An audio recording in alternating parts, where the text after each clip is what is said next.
વરસાદની અછતનો સામનો કરી રહેલા પશ્ચિમ સૌરાષ્ટ્ર તથા કચ્છના વિસ્તારોમાં ખેડૂતોની મુશ્કેલી વધી ગઈ છે.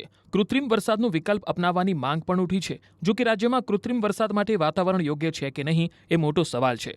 હવામાન નિષ્ણાત ડોક્ટર ચિરાગ શાહે આ અંગે જાણકારી આપતા કહ્યું કે જો વાતાવરણનો યોગ્ય અભ્યાસ કર્યા બાદ સ્થિતિ અનુકૂળ હોય તો કૃત્રિમ વરસાદનો વિકલ્પ ફાયદારૂપ સાબિત થઈ શકે છે. પરંતુ તેના માટે સૌથી પહેલા મુખ્ય 4 પરિબળોને ધ્યાનમાં લેવા જરૂરી છે.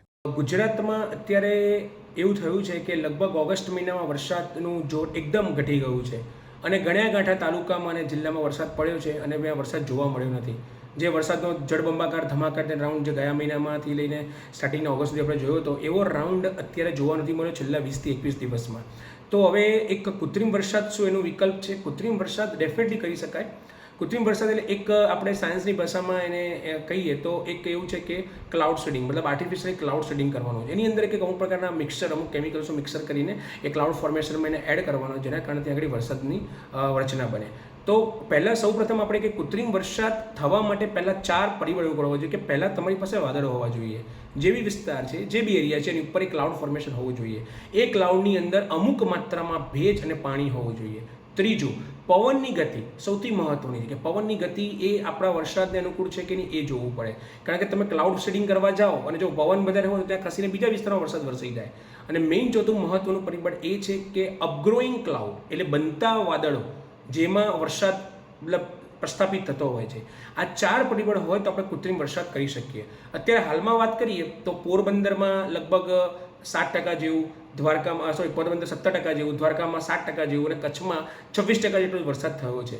તો અત્યારે સૌથી વધારે કચ્છ, પોરબંદર, દ્વારકાની વાત કરું તો 3 વિસ્તારની અંદર જો આપણે કૃત્રિમ વરસાદનું જો આયોજન કરવું હોય તો ડેફિનેટલી કરી શકાય.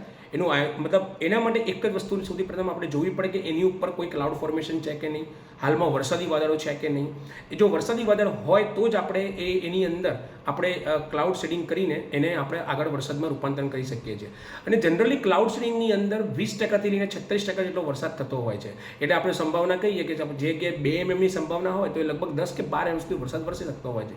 પણ કચ્છની વાત કરીએ તો કચ્છની અંદર આખા કચ્છના વિસ્તારની અંદર તો ક્લાઉડ સીડિંગ કરવું કમ્પ્લીટલી અશક્ય છે. પણ કોઈક નાના મોટા ટાર્ગેટ એરિયા, કોઈ નાની સિટીની અંદર આપણે ક્લાઉડ સીડિંગ કરી શકીએ. અને ક્લાઉડ સીડિંગ માટે મેં તમને કીધું કે એ અનુરૂપ એને વરસાદને અનુરૂપ એવા ફેક્ટર હોવા જોઈએ.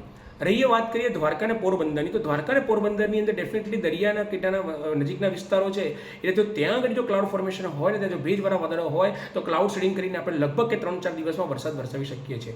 પણ જો વાદળ જ ના હોય તો આપણે અરબ સમુદ્રની અંદરથી ભેજ કે વાદળને ખેંચી શકતા નથી.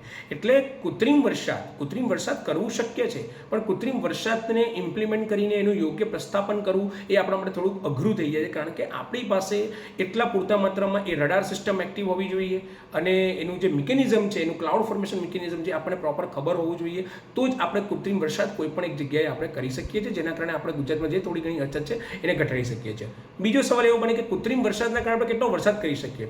તો કૃત્રિમ વરસાદના કારણે એ બી છે ને એના ક્લાઉડ ફોર્મેશન ડિપેન્ડ કરે. એ ક્લાઉડની અંદર કેટલા અમાઉન્ટમાં પાણી છે અને ભેજ છે એના ઉપર આપણે કહી શકાય કે 8% કે 10% કે 12% જેટલો વરસાદ આપણે 3 કે 4 દિવસો પાડી શકીએ છીએ.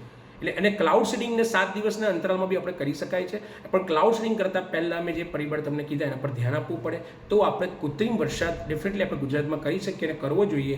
જ્યારે આવી સ્થિતિમાં કે ક્લાઉડ આવે છે, વાદળો આવે છે, ભેજ જેવું લાગે છે, ઉપર આપણે લાગી રહ્યું છે કે વાદળમાં પાણી છે અને વરસાદ નથી વરસતો due to the some El Nino and pollution ફેક્ટર્સના કારણે, તો આવા સિઝન આવા એટમોસ્ફિયરની અંદર આપણે ક્લાઉડ સીડિંગ કરીને આપણે કૃત્રિમ વરસાદ ગુજરાતની અંદર કોઈ પણ ભાગમાં આપણે વરસાવી શકીએ છીએ.